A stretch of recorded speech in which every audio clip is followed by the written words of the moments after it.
can't find no love, can't find myself. I can't find no love, no love We for were kind of slowly myself. becoming inspired by the idea of club culture and, mixing quite um, emotional voices and quite soulful voices with these more electronic textures. And Sampha has always been the touchstone for that for me. And I've always been such a massive fan. And I wrote him a little letter being like, I think you will understand me and this record. And he said yes.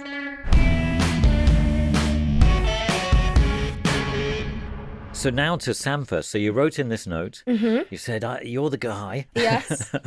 and did he get back to you straight away, or what did he do? He did. He did get back to me pretty quickly. And is he somebody you know? Yeah, Yeah. we'd worked together, but more just kind of jamming and finding ideas. We hadn't like put out anything together before. But I'd always been a massive fan of him. I feel like him and Dev Hynes from Blood Orange are kind of my like Black British touchstones. Like they're two of my favorite artists.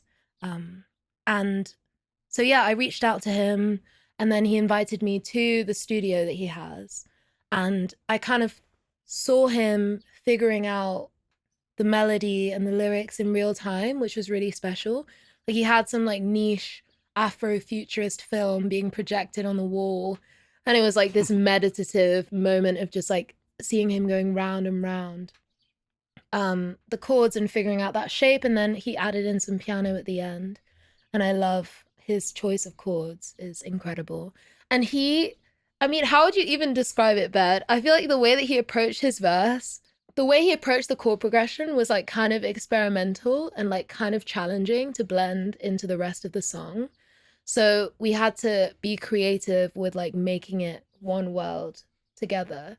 But I think because his voice is also it's very himself, but still is quite malleable. And we were able to kind of blend my takes with his takes quite effortlessly and kind of make it feel like this almost blessing at the end of the song, and placing it at the end allowed us to make it sit well together. Because it can be hard when, you've made this full song and someone else contributes a piece. Like you have to kind of create the puzzle. It was really nice to be there in the room with him, because I think you get a specific kind of magic when the collaboration feels like in person and you're bouncing off one another and, chatting and laughing, and it feels like a really nice memory. Yeah, brilliant. Well, I think we should hear some of that. So what's the first element we should hear? The piano, just the vocal? What do you think, Bed? Oh, cool. So we kind of start with one thing and break it out. He starts to kind of creep in the second hook. He's in the first hook too, but and the way that I like the way that it evolves. Yeah. So I'll kind of bring these in. Love for myself. Let's see, and then another layer with some delay. I can't find no love, can't find for myself. And then maybe a few more. I can't find no love, can't find for myself. Until we get all of them. I can't find no love, can't find for myself. I can't find no love, no love for myself, no love for myself. And then that's not Sampha. That's a reference that stayed in, and it's my falsetto incredibly out of tune of a Sampha gorgeous vocal. I feel like there's almost a duty to have the ugliest stems possible result in a beautiful sounding record. So but that's what it felt like painting to me, because there were so many layers to it, and like even that drone that stays in throughout, like even though there are these pieces that feel like a little bit out of order and there is a chaos to it, it all makes sense on the canvas. That's how I like to think about it with this one. Sorry, I interrupted the flow. Go on. No, not at all. So I'll just play a section of the bridge and then we can kind of get into the elements of it. Yeah, that'd be great. Red on thin ice, trick of the mind, hardens your feelings. The world was on fire. So that gives you a sense of the sort of his section. Can we hear that? Can we hear that piano on its own? Yeah, here's his piano.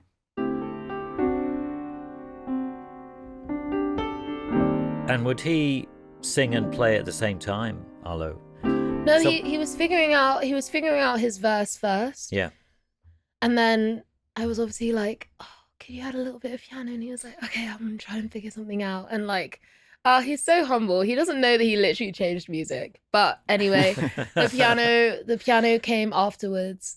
And I think it was really lovely that it kind of followed the shape of what he had created. And I like the idea of, you know, even sonically, we're kind of passing on the torch from, you know, Baird's production and piano and allowing him to kind of fully fill the space of the song. Yeah.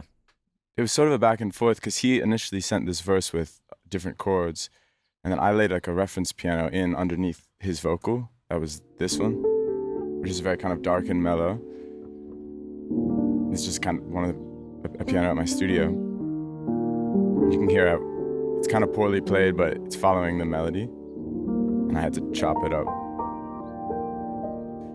And then we sent that to him, and he sent back the kind of bright, beautiful, classic kind of Sampha piano sound. So then we blended those two together, and it kind of registers as one piano, I think, in the final record, but it's actually two.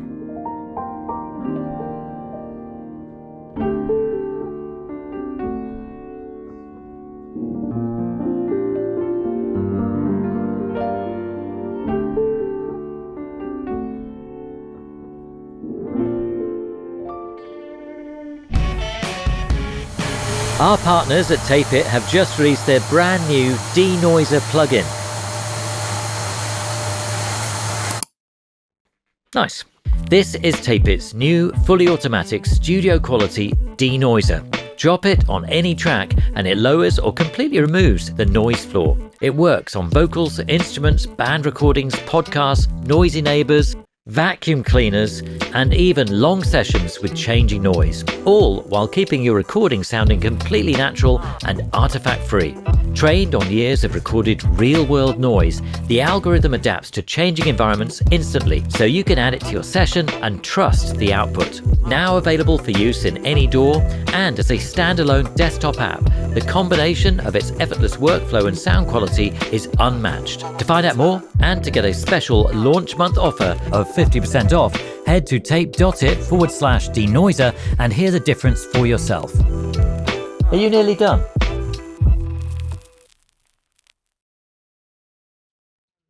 But yeah, so we had, I mean, you actually came up with that descending melody that ended up being the kind of core of the chorus.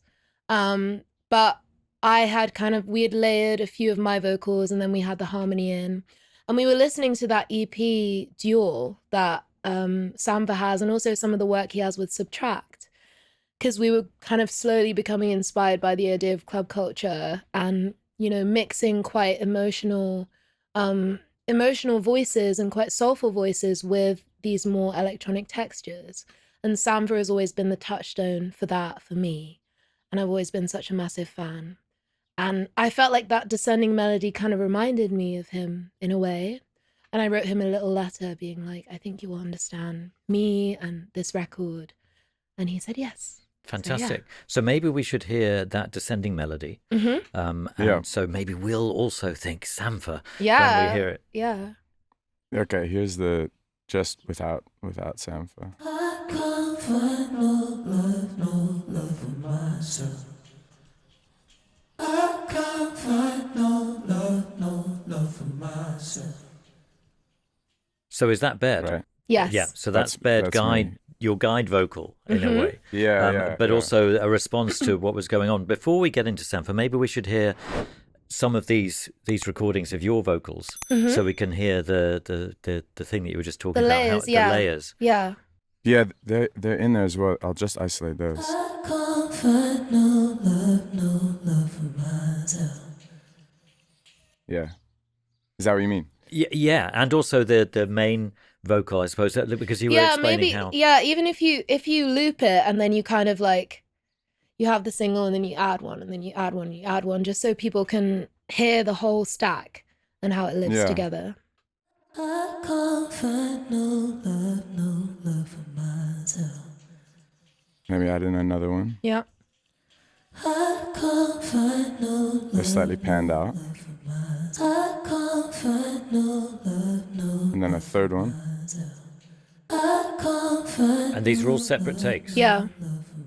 But they are identical. Yeah. Yeah. And then 4 stacks of me, which we don't need to isolate necessarily, but if we add those in, it's an octave below. Oh, it's not. No love for myself.